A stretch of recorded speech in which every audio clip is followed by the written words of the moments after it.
They were like kids in a candy store, all the iPhones you could ever want to play with and break.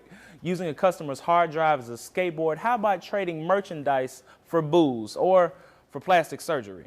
At least that's what some former employees at an Apple store in Texas were telling Gizmodo back in August. Now, Apple retail employees across the country are offering up more examples of bad behavior at the world's most valuable publicly traded company. Like this employee at a store in Michigan who wrote, "File transfers were always an interesting time at the store.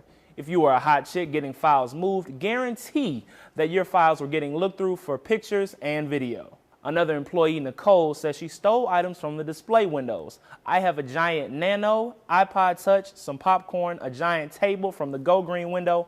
I have a pretty large collection." And hey, how about smashing iPads when no one is looking?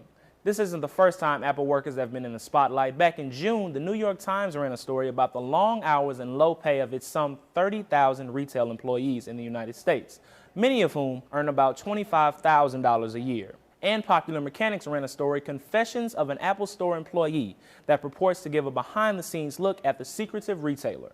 Apple does distribute a Genius Training student workbook to all its retail workers. It contains empathy exercises and cautions employees to never say the word crash. But there's nothing in there about not using a customer's hard drive as a skateboard. Apple is yet to comment on the story. For Newsy, I'm Jamal Landris. Multiple sources, the real story.